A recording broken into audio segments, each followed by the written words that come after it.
There is a risk to global food systems that is rarely discussed in practical terms. It is not a sudden shock. It is a slow, continuous decline, and that is soil degradation. Across large areas of agricultural land, soil is losing its ability to function. Nutrients are being depleted, organic matter is declining, and erosion is removing topsoil faster than it can be replaced.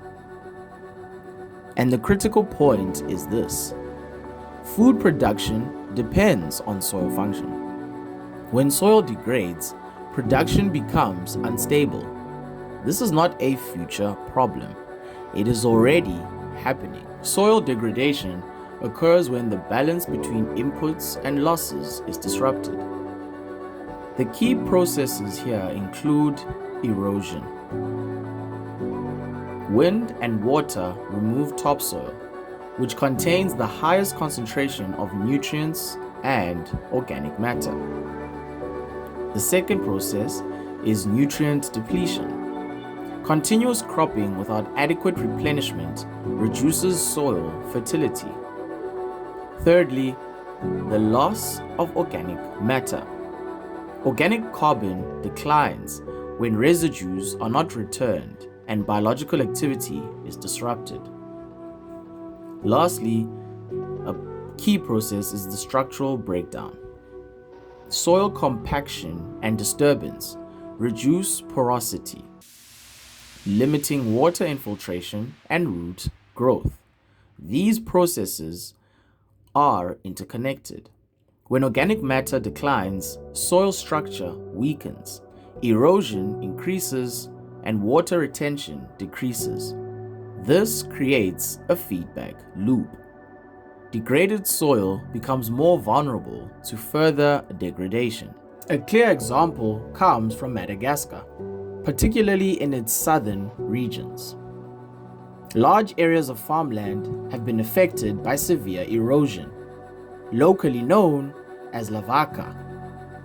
These are deep gullies formed when soil structure collapses under pressure from deforestation, continuous cultivation, and intense rainfall events. Topsoil is thus removed rapidly. What remains is infertile subsoil with low nutrient content and poor structure. The consequences of this effect are immediate. Crops cannot establish properly, water is not retained properly, and yields collapse. In southern Madagascar, this has contributed to recurring food crises, worsened by drought conditions. According to the World Food Programme, hundreds of thousands of people have faced severe food insecurity linked to these combined pressures. So this is the critical link. Soil degradation led to the loss of productive land, and this caused reduced food supply, which exacerbated food insecurity in the region. The failure is not gradual at this stage. Once erosion reaches this level, land exits the production system entirely. That is how soil degradation becomes a direct food security threat. The response to soil degradation must focus on restoring function, not just compensating for loss. This requires shifting from extractive systems to regenerative systems. To do this, the key approaches would include rebuilding soil organic matter. This is done through cover crops, organic inputs, and reduced disturbance.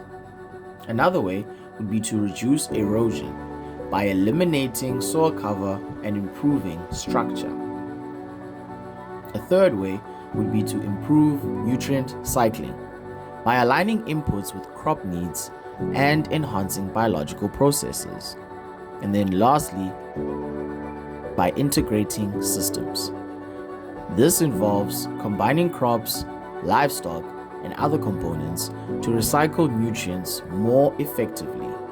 The objective is clear: restore the processes that allow soil to sustain productivity over time. A strong example comes from Burkina Faso, where farmers restored degraded land using traditional techniques such as Zaire pits and stone buns. The system works by directly rebuilding soil function. Zaire pits concentrate water and organic matter around plant roots. Stone buns slow runoff and reduce erosion. The organic inputs are then added to restore biological activity. Thus, the result is measurable. Previously degraded, unproductive land has been brought back into cultivation.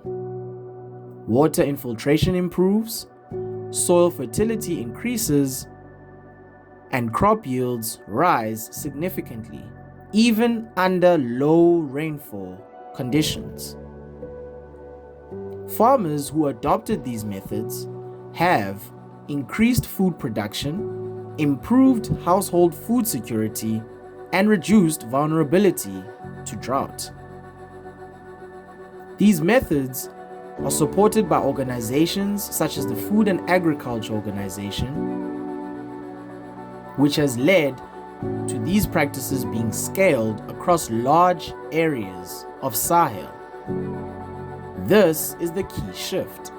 Land that had effectively exited the food system was now reactivated, not through high external inputs, but through restoring soil processes. Soil degradation is not visible in the same way as other global risks. It does not make headlines, and it also does not happen overnight, but its impact is structural. If soil continues to degrade, food systems become less reliable, production becomes more expensive, and vulnerability increases. On the other side, if soil is restored, agriculture becomes more stable, food systems become more secure, and sustainability becomes achievable. The future of global food security will not be decided only by how much we produce.